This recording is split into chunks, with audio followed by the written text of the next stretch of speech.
என் பேர் சகாயராஜ். நாகப்பட்டினம் மாவட்டம் வேளாங்கண்ணியிலிருந்து பேசுகிறேன். நான் போன மாதம் திண்டுக்கல் மாவட்டம் அதுக்கு பக்கத்தில் உள்ள வரவப்பட்டி சந்தியாப்பர் கோயிலுக்கு போயிட்டு வந்தேன். காரணம் என்னன்னா, என் ஒய்ஃபுக்கு ஒரு காலு ஒரு கை ரொம்ப விளங்காமல் இருந்துச்சு. அதாவது ஒரு துணி துவைக்கிறதுக்கும் ரெண்டு பேருக்கு சமைக்கிறதுக்கும் அதாவது முடியாது. அந்த சூழ்நிலையில் ஒரு நாள் சந்தியாப்பர் என் ஒய்ஃபோட கணவர் வந்தார். வந்ததுக்கு அப்புறம் நாங்கள் அந்த கோயிலுக்கு போகணும் அப்படின்னு சொல்லிட்டு முடிவு பண்ணி சந்தியாப்பர் கோயிலுக்கு நாங்களும் வந்துட்டோம். வந்துட்டு அங்கே சாட்சியாக சொல்லிட்டு வந்தோம் ஃபாதர்கிட்ட. அதுக்கப்புறம் நாங்கள் வீட்டுக்கு வரும்போது அங்கேருந்து சந்தியாப்பத்து ஆலயத்திலேருந்து 15 புனித எண்ணெய் பாட்டில் வாங்கிட்டு வந்தோம். அந்த வாங்கிட்டு வந்ததில் எல்லாருக்கும் நாங்கள் ஒன்று கொடுத்துட்டோம். 2 எண்ணெய் பாட்டில் மட்டும் எங்கள் வீட்டில் வச்சு நாங்கள் சந்தியாப்பர் போட்டோட்ட ப்ரேயர் பண்ணிட்டு இருந்தோம். ஜபம் டெய்லி ஜபமாலை சொல்லிட்டு இருந்தோம். அப்படி இருக்கும்போது ஒரு 4 நாளைக்கு முன்னாடி டேபிளில் பார்த்தீங்கன்னா எண்ணெய் பொழிஞ்சு ஒரு அரை மூடி அளவுக்கு பொழிஞ்சிருந்துச்சு. நாங்கள் முதல் நாள் பார்த்துட்டு டவலில் தொடச்சி எடுத்துட்டோம். அதுக்கப்புறம் அடுத்த நாளும் அதே மாதிரி பொங்கி இருந்துச்சு.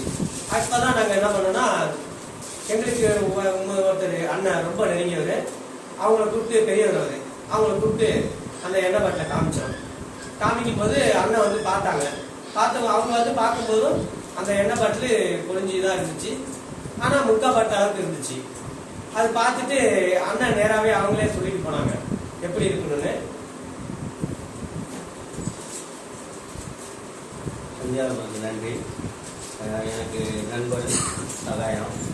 அதாவது கோயிலுக்கு போயிட்டு வந்ததுக்கு பிறகு நல்ல விஷயங்கள் அவங்களுக்கு நடந்திருக்கு. நிறைய மாற்றங்கள், உடல்நிலை நல்ல முன்னேற்றம் கிடைச்சிருக்கு. புதுசாக அவங்க தொழிலுமே மாற்றம் கிடைச்சிருக்கு. 2 பேருக்குமே நல்ல ஒரு இது இருக்குது. ஆனால் என்னென்னா வந்து என்னை கூப்பிட்டு இந்த மாதிரி என்ன அதிகமாக வழி இதை பார்க்குங்கிற மாதிரி பொங்கி வருது அப்படின்னாங்க. அப்போ நான் சொன்னேன், வந்து பார்க்கும்போது 3/4 பாட்டில் வந்து அது கீழே ஆயில் ஒழுகி இருந்தது, அந்த எண்ணெய் வலிஞ்சிருந்தது. ஆனால் நான் சொன்னேன், எப்பா நம்மளுக்கு வந்து அந்த புதுமை மகிமை தெரியும், மற்றவங்க பார்க்கும்போது தெரியாததுனால அந்த மூடியை ஓப்பன் பண்ணி வச்சுருந்தேன். ஓப்பன் பண்ணி வச்சுட்டாக்கா அதுக்கு பிறகு அது எப்படி வருது அப்படிங்கிறது நமக்கு கண்டிப்பாக தெரியும். அதில் நம்மளுடைய இது தெரிஞ்சுக்கும் அப்படின்னு சொன்னேன். அதோட திறந்து வச்ச மறுநாளே 2 பாட்டிலுமே நிறைஞ்சி இப்போ பாருங்கள் இன்னொரு பாட்டுக்குள்ள எண்ணெய் அதில் இருக்கு கீழே. நீங்கள் பார்க்கலாம், இது எவ்வளோ சந்தியாப்பருடைய புதுமை அப்படிங்கிறத நீங்கள் கண்கூட நீங்கள் பார்க்கலாம். வரவப்பட்டி சந்தியாப்பர் இதை நீங்களே கண்கூட பார்க்கலாம். இப்போ இது வந்து நிறைய பேர் வந்து பார்த்துட்டு போகிறாங்க பக்கத்தில் உள்ளவங்க. இப்போ இன்னும் அதிகமாக இருக்குது. இப்போ நானும் வாங்கி வச்சுருக்கேன். நானும் அதை எதிர்பார்த்துக்கிட்டே இருக்கேன். இப்போ தான் நேரத்துலேருந்து தான் ப்ரேயர் பண்ணுறேன். நான் இப்போ தான் ஆரம்பிச்சிருக்கேன் ப்ரேயர். எனக்கும் இந்த நம்பிக்கை இருக்குது. அது சந்தியாப்பர் கண்டிப்பாக எனக்கும் அந்த ஆயுதம் வந்து நிறைய வெளித்தோடும் அப்படின்னு காத்துக்கிட்டே இருக்கேன்.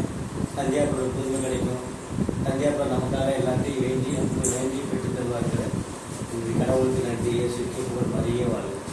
சந்தியாப்பருக்கு நன்றி.